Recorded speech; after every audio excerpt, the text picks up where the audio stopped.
My name is Kristen, and at 32, I never imagined boarding a plane would feel like signing my own death warrant.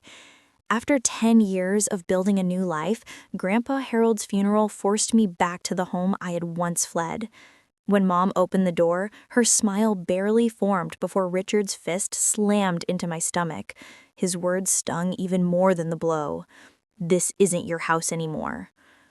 Poor Richard. He never knew Grandpa had slipped me the deed papers years ago. Let me know where you're watching from, and don't forget to like and subscribe if you've ever stood up to a bully.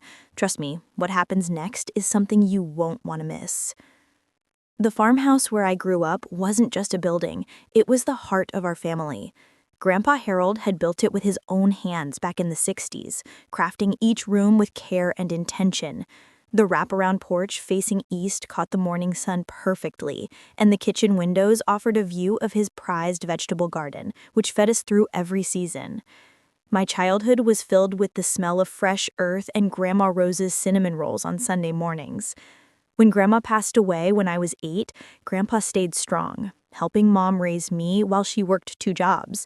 Amanda Sullivan, my mother, was beautiful but fragile, always searching for something she could never quite name. We were a small but mighty family unit, the 3 of us against the world.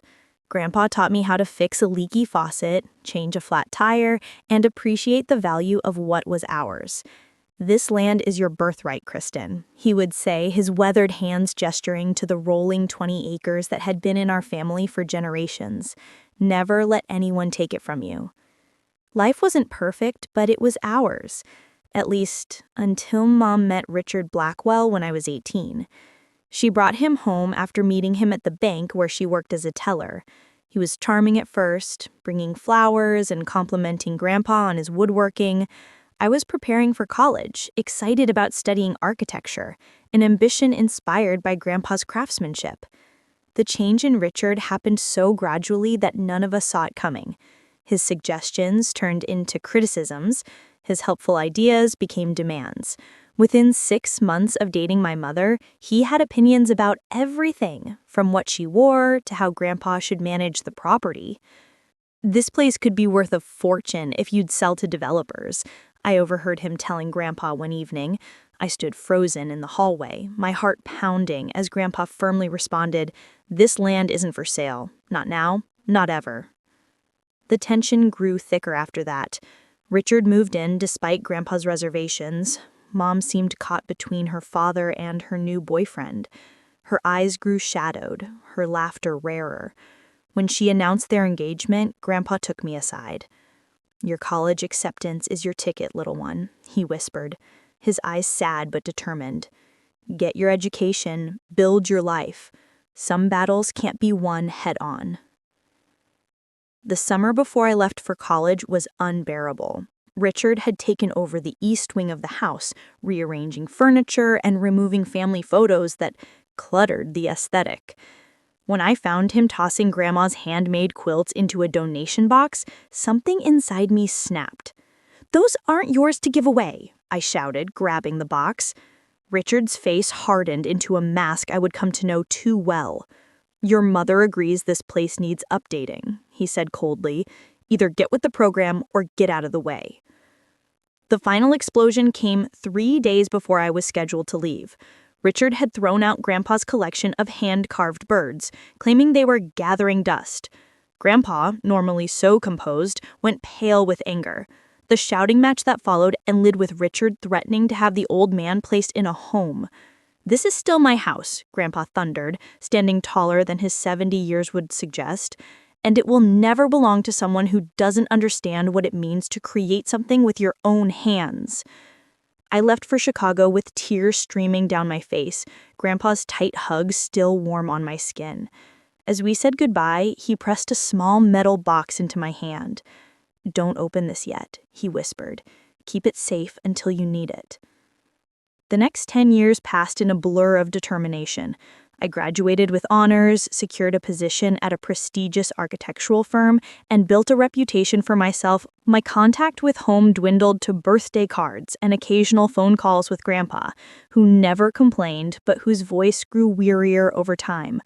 Mom called less and less. always when Richard was out, and always ended the call abruptly if he returned. Grandpa's letters were my lifeline, filled with village gossip and updates on his garden. Between the lines, I read the truth. Richard's control had expanded, Mom had withdrawn further into herself, and the home I loved was changing beyond recognition. The call about Grandpa's heart attack came on a Tuesday morning. By Wednesday, he was gone. Mom sounded hollow when she called, her words carefully chosen. "The funeral is Saturday," she said. "Richard thinks it's best if you just send flowers, less disruption that way."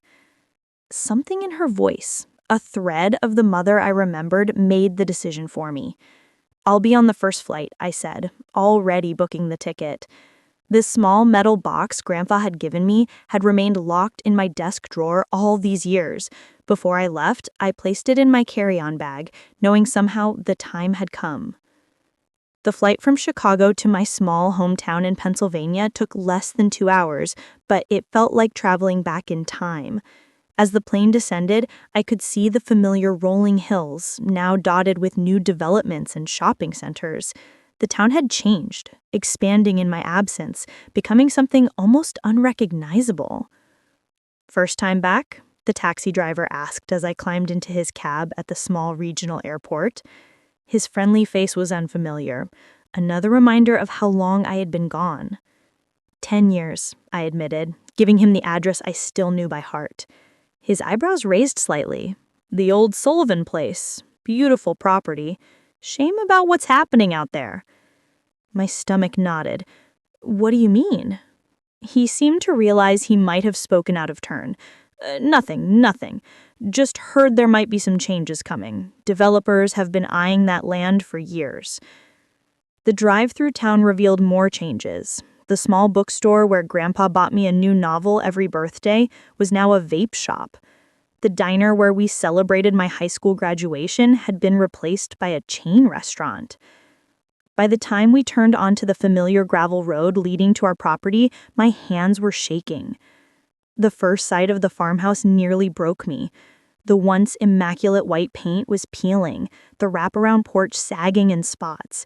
Grandpa's gardens, once his pride and joy, had been mostly torn up and replaced with patchy lawn. A shiny black Cadillac sat in the driveway, looking entirely out of place. "You want me to wait?" the driver asked, concern evident in his voice as I paid the fare. "No, it's fine," I assured him, though I felt but fine. As I wheeled my suitcase up the familiar path to the front door, it opened before I could knock. Mom stood there, thinner than I remembered, her once vibrant blonde hair now dull and streaked with gray, despite her being only 52. Her eyes darted nervously over my shoulder before meeting mine. "Kristen," she said, her voice barely above a whisper. She made a movement as if to embrace me, then stopped herself. The half gesture somehow worse than no acknowledgement at all. "Mom!" I stepped forward, arms outstretched, determined to bridge the gap between us. That's when I heard heavy footsteps behind her. I had a split second to register Richard's face flushed with anger before his fist connected with my stomach. The blow knocked the wind out of me, sending me stumbling backward down the porch steps. Pain radiated through my midsection as I gasped for breath. "What are you doing here?" Richard snarled, looming over me. He had aged poorly, his once handsome features now bloated, his dark hair thinning. "Nobody invited you." "Richard, please," Mom whispered, her hand fluttering ineffectually at his arm. He shook her off without even glancing at her. I struggled to my feet, one arm wrapped protectively around my throbbing ribs. "Grandpa died," I managed to say. "I have every right to be here." "You have no rights here anymore. This isn't your house. It hasn't been for years. Go back to Chicago or wherever you've been hiding."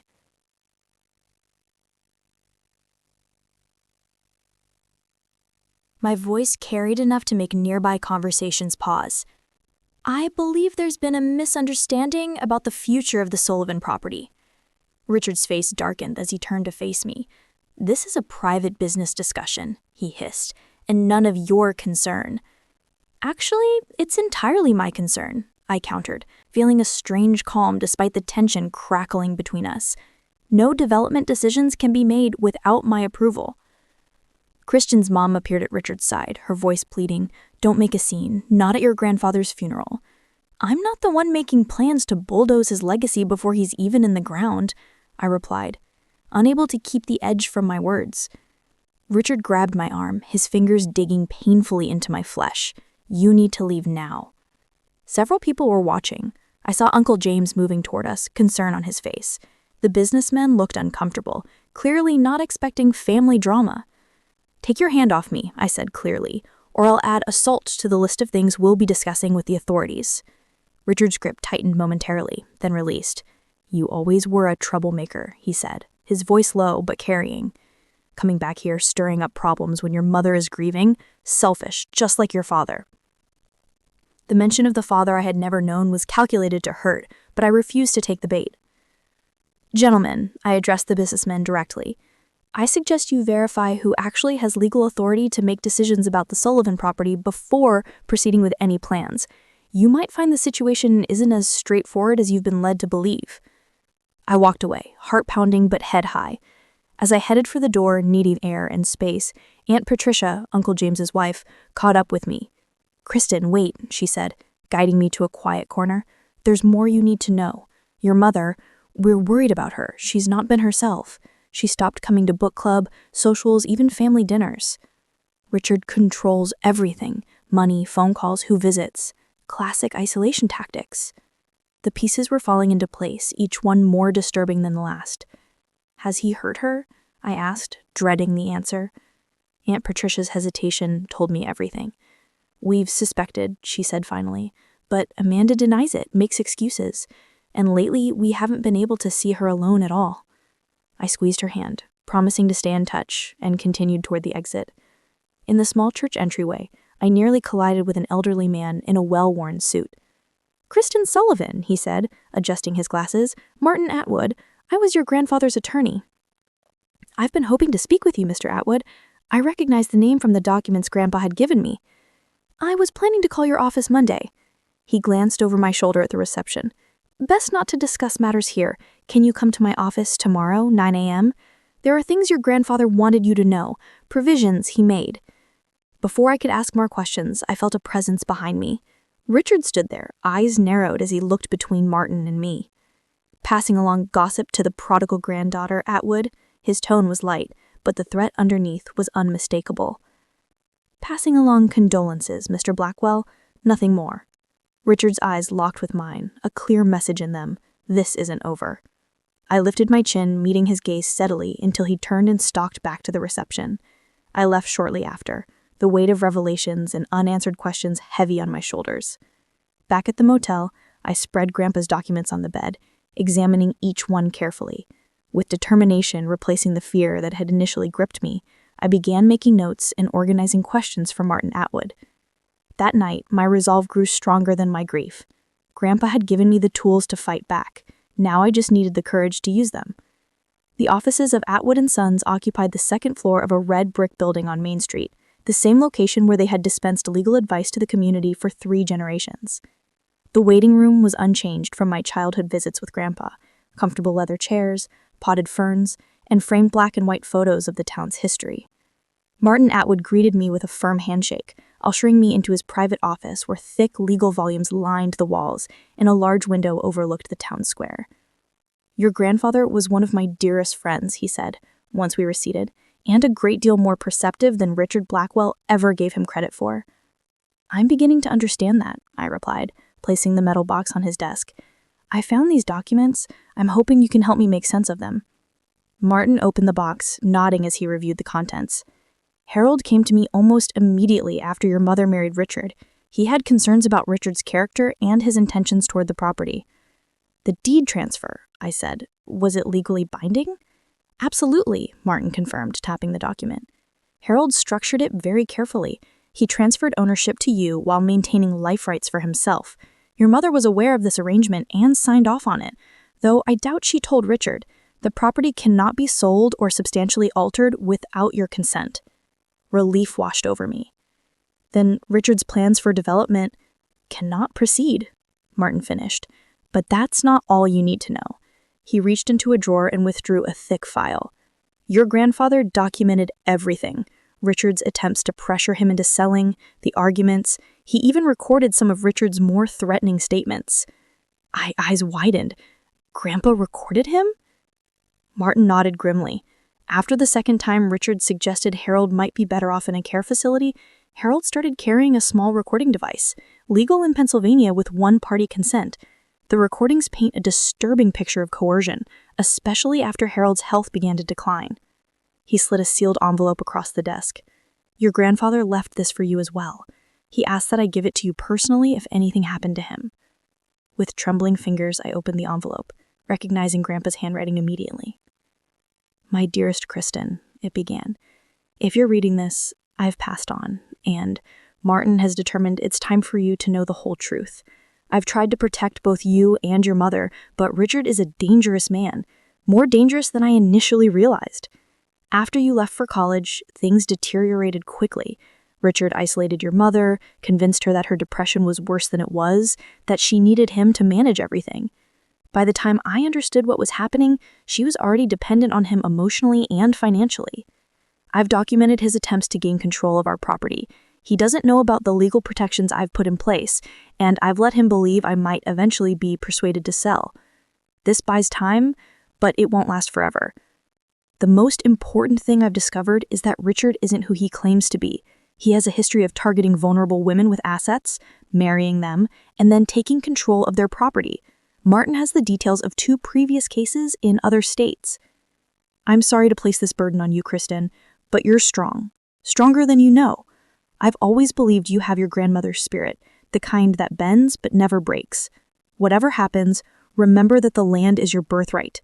Fight for it if you can. But more importantly, fight for your mother. She needs you, even if she can't say it. All my love, always, Grandpa. Tears blurred my vision as I finished reading. I wiped them away and looked up at Martin. What are the next steps legally? I mean, first we should run a complete background check on Richard, Martin suggested. I have some preliminary information, but a more thorough investigation might reveal additional leverage.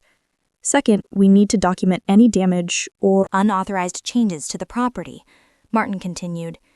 And third, I would recommend consulting with Jennifer Blake. She's a specialist in family property disputes, particularly those involving potential financial abuse. How quickly can we move on this? I asked, remembering Richard's conversation with the developers at the funeral. I think he's planning to move forward with development plans very soon. I can have Jennifer here tomorrow, Martin assured me. In the meantime, I'll file a temporary injunction preventing any changes to the property pending legal review. That should buy us some time. The rest of the day passed in a blur of legal consultations and research. By evening, I had a much clearer picture of what we were dealing with. Richard Blackwell had been born Richard Peterson in Ohio. He had 2 previous marriages, both to women with significant assets, and both ended once those assets were depleted. He also had a record of fraud charges that had been settled out of court. Most disturbing were the restraining orders filed by both ex-wives, citing verbal and physical abuse. Jennifer Blake arrived the next morning, a formidable woman in her 50s with sharp eyes and a no-nonsense demeanor. She reviewed the case materials with rapid efficiency, occasionally making notes or asking clarifying questions. This is actually more straightforward than many cases I handle, she concluded. The deed transfer is ironclad. Richard has been engaging in fraudulent activity by attempting to sell or develop property he doesn't own.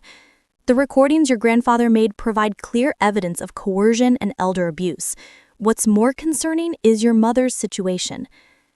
Can we help her legally? I asked. Yes, but it's complicated, Jennifer explained. Financial abuse leaves trails. We can follow bank records showing unusual withdrawals or transfers to accounts she doesn't control. The isolation tactics are harder to prove, but still part of the pattern. The physical abuse, she hesitated. That depends on whether your mother is willing to acknowledge it. From what you've told me, she's deeply entrenched in a cycle of abuse and dependence. We spent hours building a timeline, gathering documentation, and preparing legal strategies. Jennifer was confident in our case, but warned me about the emotional toll ahead. Richard won't give up easily, she cautioned. Men like him rarely do. When legal avenues fail, they often escalate to intimidation or worse. Are you prepared for that? Before I could answer, my phone rang. Mom's number flashed on the screen. I answered immediately. Kristen? Her voice was hushed, fearful. I just wanted to check that you're okay. I'm fine, Mom. I heard the strain in her voice. Are you alone? No, Richard's just in the other room. I can't talk long. The sound of a door opening came through the line, followed by Mom's too bright voice. Yes, honey, I'm just confirming the grocery delivery. The call ended abruptly. Jennifer and Martin exchanged grim looks. We need to move quickly, Jennifer decided. First thing tomorrow, we present our documentation to Richard with a cease and desist order regarding any property dealings. I'd recommend having law enforcement present given his history of violence. That night, in my motel room, I barely slept. I pored over property records Martin had provided, discovering that Richard had taken out multiple mortgages against the farm using fraudulent documents.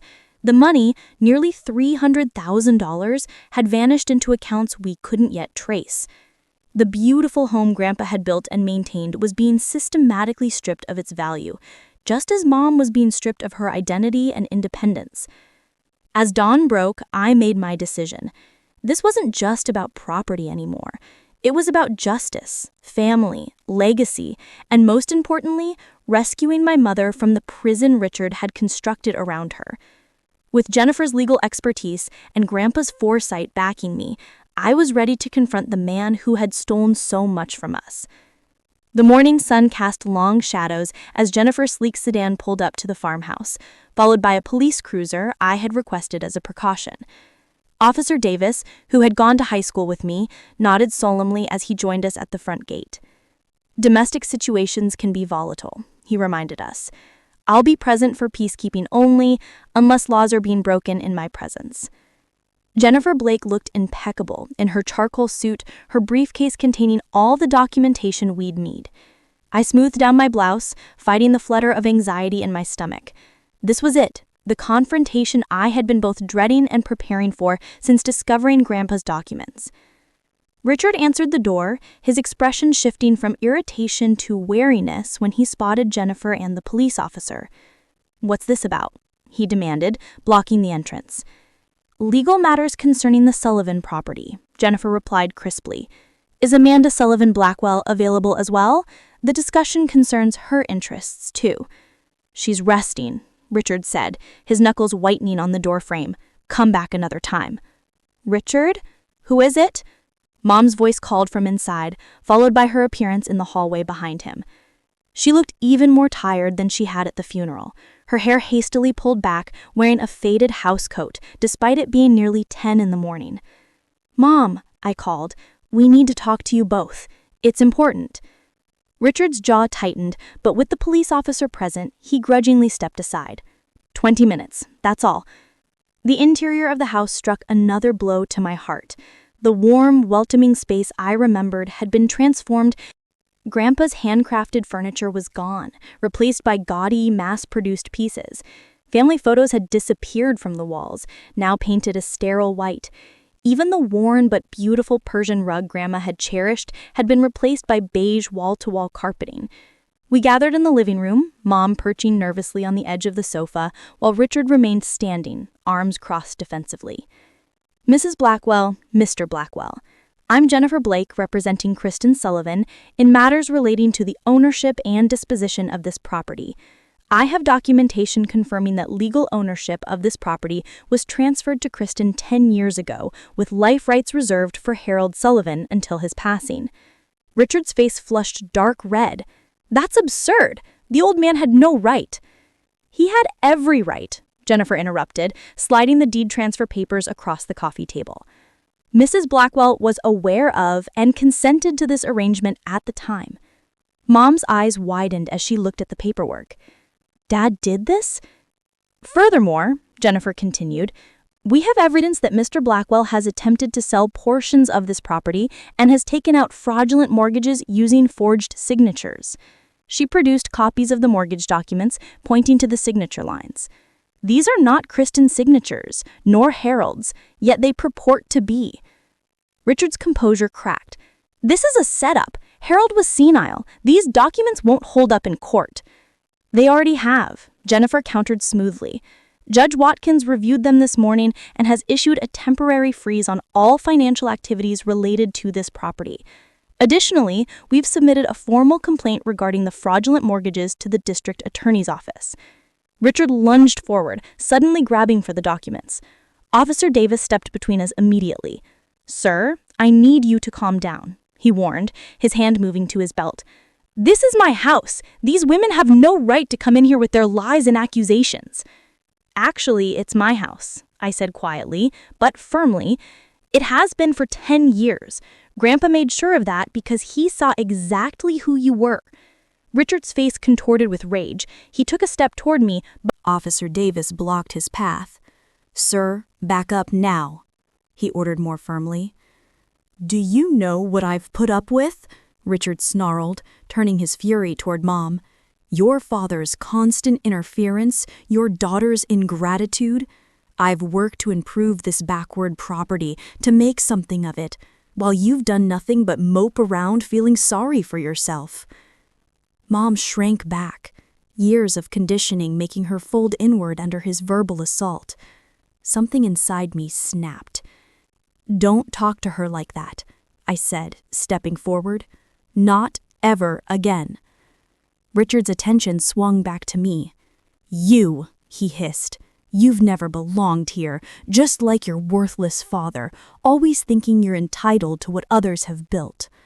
"Mr. Blackwell," Jennifer interjected firmly, "you should know we're also filing for an emergency protective order on behalf of Amanda Sullivan Blackwell based on documented patterns of financial and emotional abuse." "Abuse?" Richard laughed harshly. "Tell them, Amanda. Tell them how I've taken care of you, how I've managed everything because you couldn't handle it yourself." Mom looked between us, her face a mask of confusion and fear. "Richard has helped me," she said faintly, "with my depression." "Mom," I said gently, kneeling beside her, "when did your depression start? Before or after Richard moved in?" A flicker of realization crossed her face. Richard saw it too, and suddenly bolted toward his office at the back of the house. Officer Davis followed quickly. "He's destroying evidence," I exclaimed, hurrying after them with Jennifer close behind. We found Richard frantically feeding documents into a shredder. Officer Davis unplugged the machine as Richard tried to block access to his desk. "This is private property," he shouted. "You have no right." "Actually, I have every right. And based on Grandpa's recordings and these half-shredded documents, I'm guessing you're destroying evidence of financial fraud." Richard made one desperate lunge, not at the papers, but at me. His fist grazed my cheek as Officer Davis tackled him to the ground. "Richard Blackwell, you're under arrest for assault," Davis announced, securing handcuffs around Richard's wrists despite his struggles. "You have the right to silence." As Richard was being restrained, I noticed Mom standing in the doorway, her face ashen. "He hit you," she whispered again. "Yes," I confirmed, touching my stinging cheek, "just like he hit you, didn't he?" The dam broke. Mom crumbled against the doorframe, sobs racking her thin frame. "I'm sorry," she repeated between gasps. "I'm so sorry. I thought I was protecting you by telling you to stay away. He said he'd find you in Chicago if you ever came back, said he'd make sure you lost your job, your apartment, everything." While Officer Davis escorted a still struggling Richard outside and called for backup, Jennifer and I comforted Mom. Gradually, the full story emerged. Richard's control had escalated after I left for college. He'd convinced Mom her depression was worsening, that she couldn't trust her own judgment. He'd isolated her from friends and family, monitored her phone calls, and eventually taken control of all finances. The emotional abuse had turned physical about 3 years into the marriage.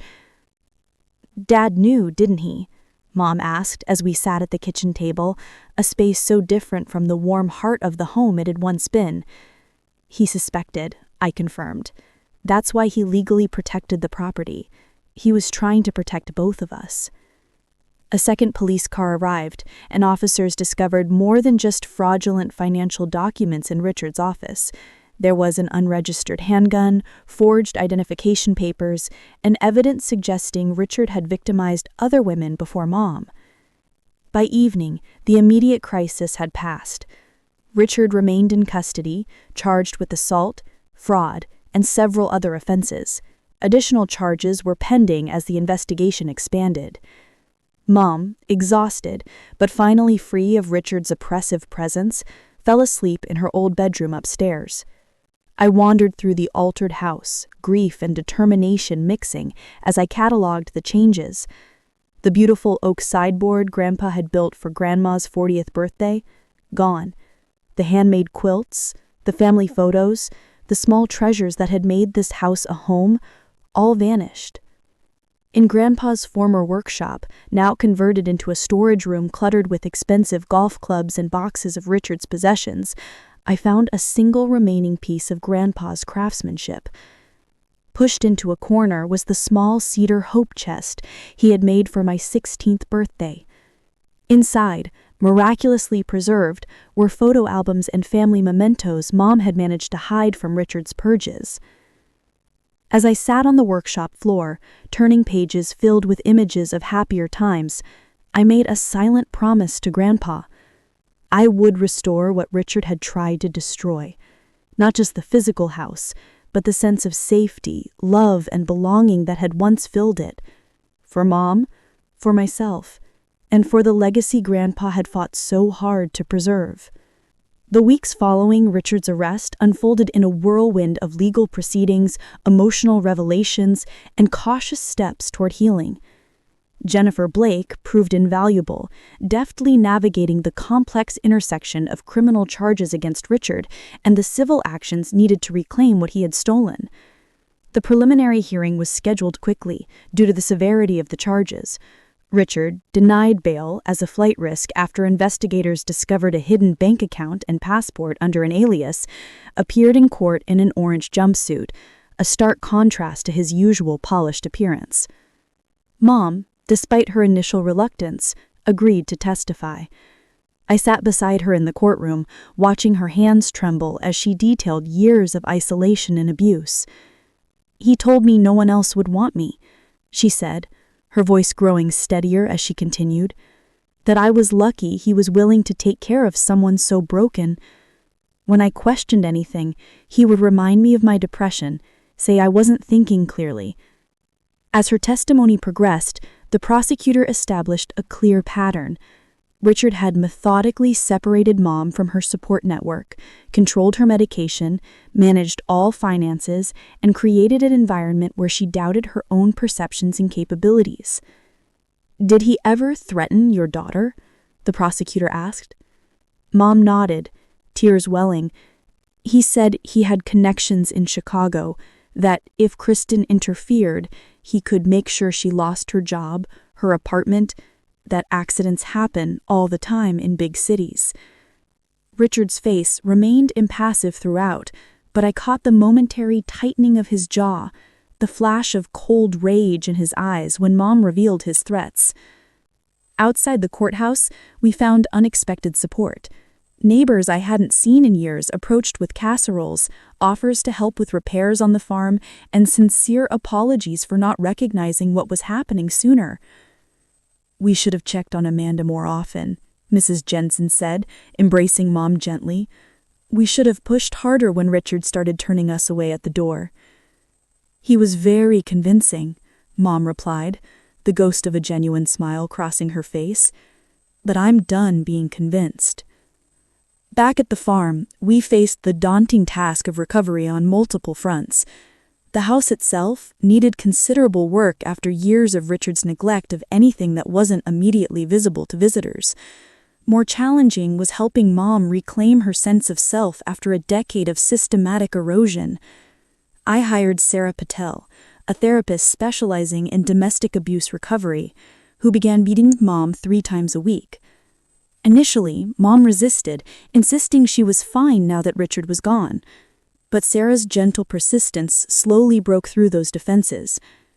Recovery isn't linear, Sarah explained to me after one particularly difficult session in which Mom suffered a panic attack simply trying to decide what to make for dinner, a decision Richard had never allowed her to make.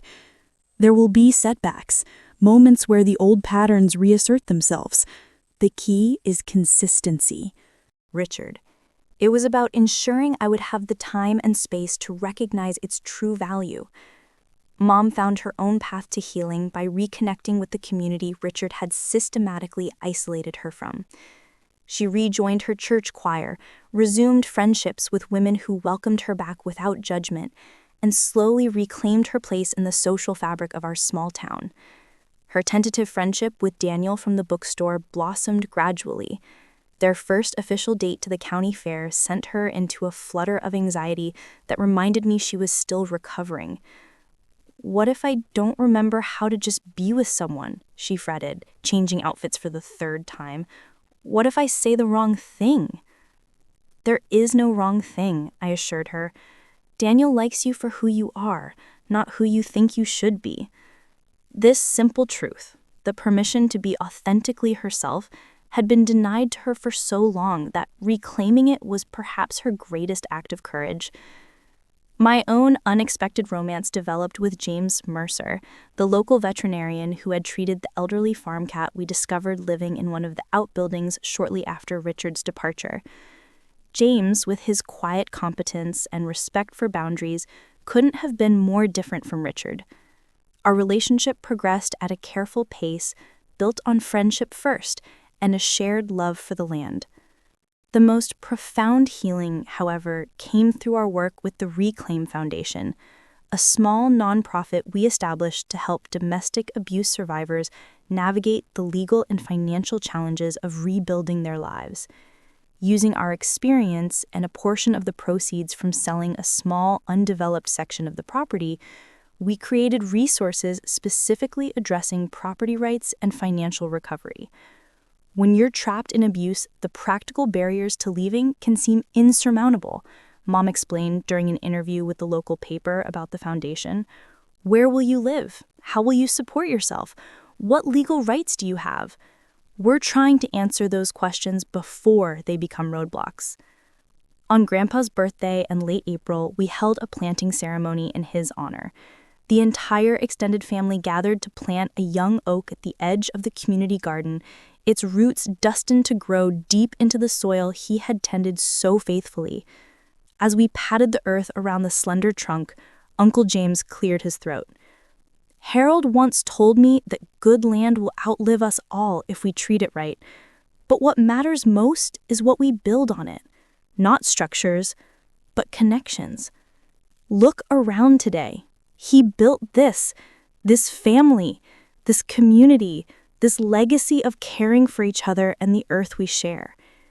Later that evening, as twilight settled over the farm, Mom and I sat on the porch swing, just as Grandpa and I had done countless times in my childhood.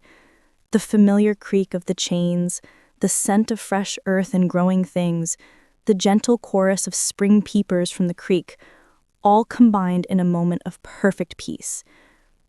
Do you think we've done right by him? By his memory? Mom asked softly.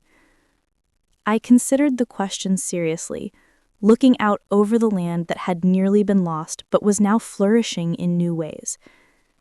I think we've honored what mattered most to him, I answered finally.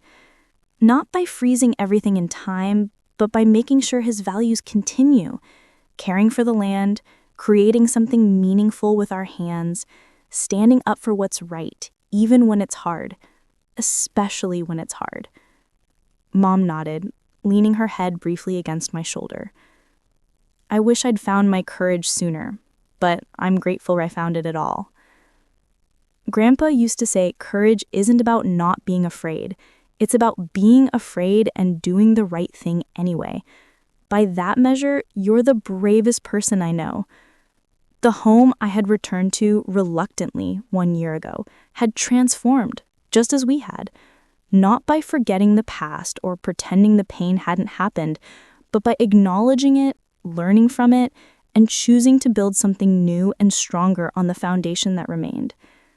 Have you ever had to stand up against someone who tried to take what rightfully belonged to you, or helped a loved one through a difficult recovery? Please share your experiences in the comments below. And if this story resonated with you, consider hitting that like button and subscribing to hear more stories of resilience and healing. Remember that sometimes our greatest strength comes from facing our deepest fears, and the most beautiful rebuilding happens after the most devastating destruction. Thank you for listening to my journey, and may you find the courage to face whatever challenges come your way. And patience. I extended my leave of absence from the architectural firm in Chicago, grateful for a boss who understood the gravity of the situation. Working remotely on smaller projects kept me connected to my career while allowing me to remain at the farm. 4 weeks after Richard's arrest, Martin Atwood called with surprising news. "Harold had a safety deposit box we've just gained access to," he explained. "It contains savings, bonds, and certificates of deposit in Kristen's name, earmarked specifically for farm preservation. The total value is just over $180,000. This unexpected windfall meant we could begin restoring the property without waiting for the court to untangle Richard's financial fraud. I hired local contractors to repair the sagging porch, replace the leaking roof, and restore the gardens that had been Grandpa's pride and joy. As physical renovations progressed, family relationships slowly mended as well. Uncle James and Aunt Patricia visited regularly, bringing cousins I'd barely seen since childhood.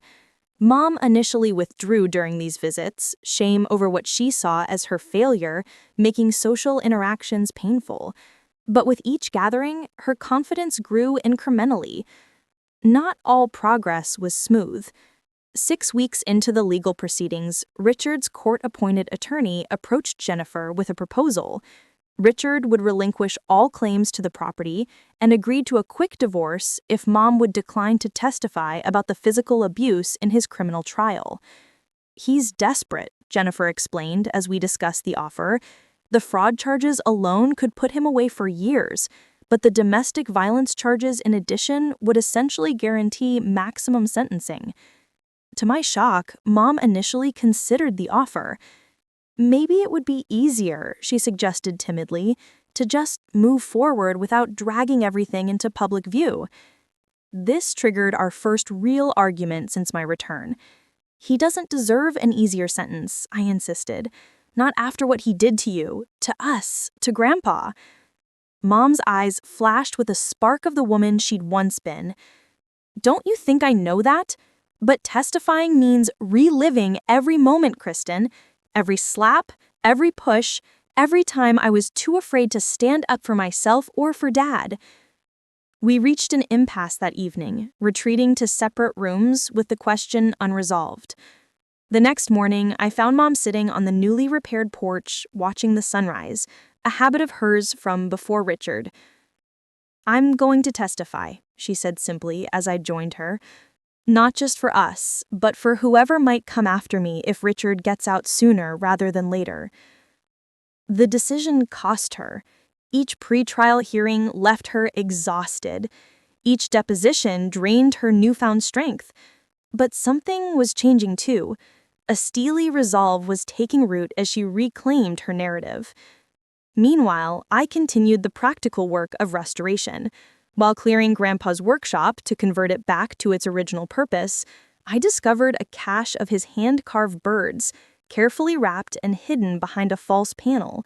Among them was a half-finished cardinal, Grandma's favorite bird, the wood bearing the marks of Grandpa's tools and the less precise indentations where he had once guided my small hands in learning his craft.